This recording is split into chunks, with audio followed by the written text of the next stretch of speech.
March 11th, William Carey. Welcome to 365 Christian Men, where every day we aim to inspire and encourage with real-life stories about men.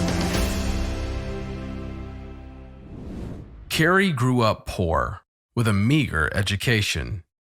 But after he was converted, his thirst for education was so great that he mastered Latin grammar in 6 weeks, French and Dutch in 3 weeks each, and quickly learned Greek and Hebrew.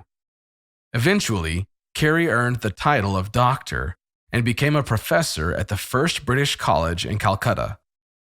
Carey longed to take the gospel where people had never heard of Jesus. Education was simply a means to that end. Carey turned over his ability with languages to God and became known as the father of modern missions. In spite of opposition at home, from churches in England and from his own wife, Carey organized a missionary society and went to India. During the voyage from England to India, he translated the book of Genesis into the language of Bengal. During his time in India, Carey and his co-workers established the Serampore Missionary Press and translated the New Testament into 23 languages. On this date, in 1812, a fire blazed through that printing press. But that's not the end of this story. If God has a job for you, no power on earth can stop you if you trust Him. William Carey once asked John Newton what would happen if, when he finally got to Bengal, the East India Company just sent him home. Then conclude, Newton said, that the Lord has nothing there for you to accomplish, but if He has, no power on earth can hinder you. In 1798, Carey ordered a wooden press from Calcutta and had it shipped to their site in a tiger-infested and very wet region. Thus, the Serampore Missionary Press was born, and Carey got so happy and excited, some of the natives thought the press must be some kind of English deity. More presses were added.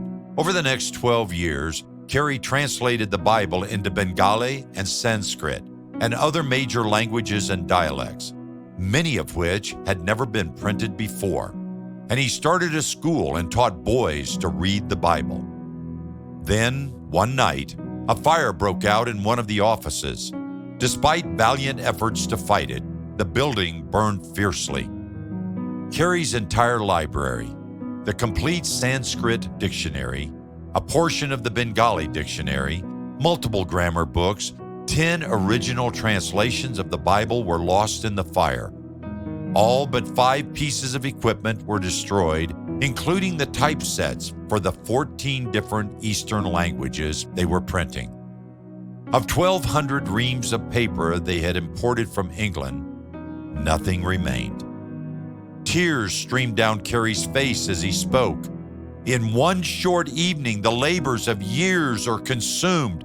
How unsearchable are the ways of God. Now was the time Carey needed to remember what John Newton had told him, that if God had work for Carey to do, no power on earth can hinder you. Heartbroken, Carey chose to believe, as he had so many times before, that God's will would prevail. As it says in Isaiah 14:27, "For the Lord Almighty has purposed, and who can thwart Him? His hand is stretched out, and who can turn it back?" He wrote to the Missionary Society in England, "The loss is heavy, but as traveling a road the second time is usually done with greater ease than the first time, so I trust the work will lose nothing of real value. We are cast down, but not in despair. The loss is very great, but I can think of 100 circumstances that would make it more difficult to bear."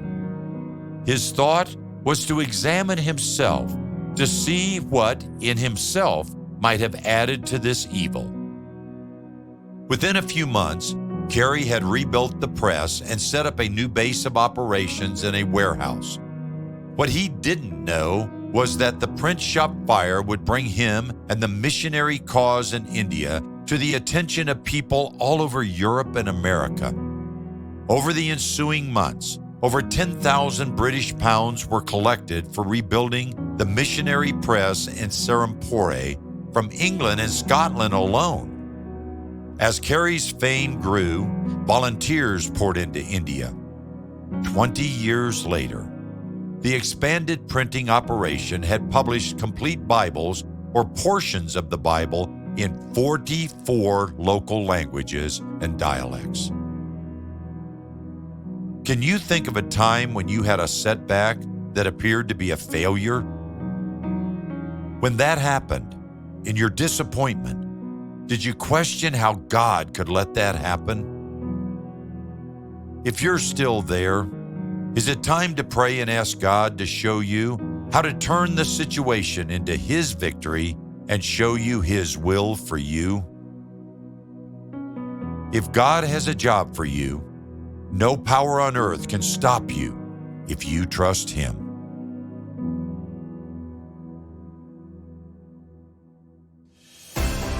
Thank you for listening to today's story.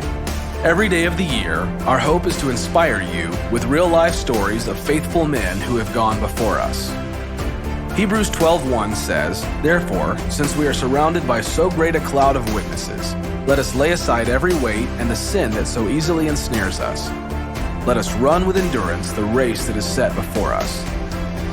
Join us tomorrow for another story at 365christianmen.com.